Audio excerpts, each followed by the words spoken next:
4 horas para que eu pudesse comentar tudo, mas não tem problema.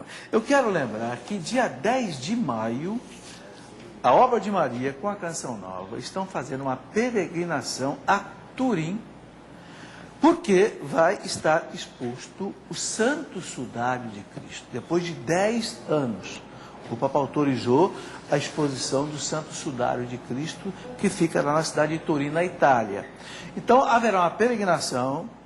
Eu estarei conduzindo um grupo, a pedido da Canção Nova e da Obra de Maria, um grupo que vai começar uma peregrinação em Roma, deveremos ir a Pisa, depois também a outras cidades ali, Milão, Turim, Veneza, etc., voltando a Roma. Mais ou menos 10, 12 dias. Então, quem tiver interesse pode entrar em contato com a Obra de Maria, o telefone é o 31 86 20 55, ok? Muito bem. Ô Márcio, eu tinha lhe perguntado então antes do intervalo sobre Galileu. Como é que o Galileu morreu? Galileu foi preso, foi torturado, não foi? Explica para nós. Você trouxe aí, inclusive, livros sobre Galileu. Mostra aí, Márcio. Vou mostrar. Aqui, se quiser mostrar. Esse é o livro mais completo que eu conheço em português sobre o assunto Galileu. Ele foi lançado no começo do ano passado. Em português? Em português. Traduzido, inclusive, por um bispo. São tamanho grande. Além de ser tamanho grande, ele tem aqui cerca de quantas páginas são, acho? 400 e poucas. 450 páginas. Está aqui, só sobre o Galileu em português. É uma descrição das primeiras observações de Galileu e dos processos. Ele sofreu 2 processos, né? Um em 1616 e depois outro em 1632, se não me engano, com textos de cartas de Galileu, textos de documentos da Inquisição. Então é uma descrição bem completa para a gente saber o que realmente aconteceu. Então, contando mais ou menos o fim do livro, na verdade Galileu não foi queimado, Galileu não foi sequer torturado, não tocaram um dedo no Galileu.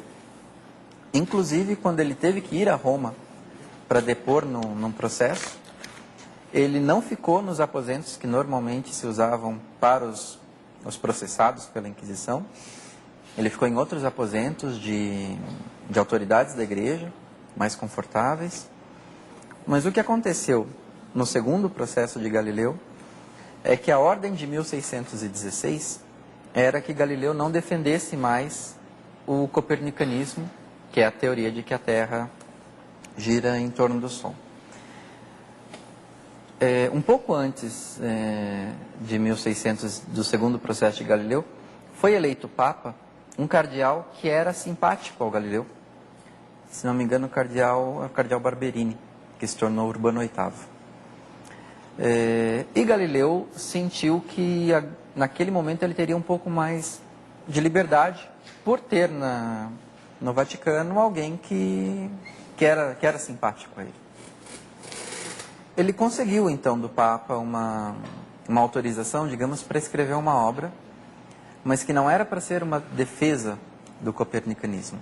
Era um diálogo, tanto que o nome do livro é Diálogo sobre os Dois Grandes Sistemas, em que ele botava 2 pessoas conversando, cada uma defendendo um lado, e um terceiro que presenciava o debate, lançava algumas questões. O problema foi o seguinte: o personagem que defendia o copernicanismo, a tese de que a Terra girava em torno do Sol, ganhava todas. Então, o observador imparcial sempre acabava dando razão ao Salviati, que era, se não me engano, o personagem que defendia o copernicanismo. Para piorar a situação, o outro personagem que defendia a teoria de que era o Sol que girava em torno da Terra, esse personagem chamava Simplício, Galileu colocou na boca desse personagem o argumento do Papa. E o Papa, ele não chegava a tomar posição, a dizer, não, é a Terra ou é o Sol que gira. O que o Papa disse é o seguinte: Deus poderia fazer as coisas, sendo todo-poderoso, do jeito que bem entendesse. Inclusive de um jeito que talvez não nos fosse possível descobrir. E o Galileu colocou essa opinião na boca do personagem que perdia todas. E o Papa da época, esse Papa que no começo era amigo do Galileu, era uma pessoa com um gênio forte.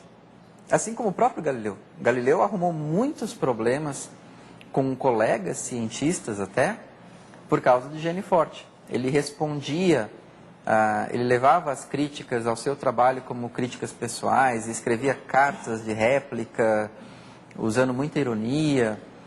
E o Papa Urbano VIII também não ficava muito atrás nessa questão. Então houve um choque de gênios ali, que irritou, e o Papa ficou muito irritado com isso, e a Inquisição processou novamente Galileu por ter desobedecido aquela ordem de 1616. A Inquisição disse a Galileu, não defenda mais o copernicanismo publicamente.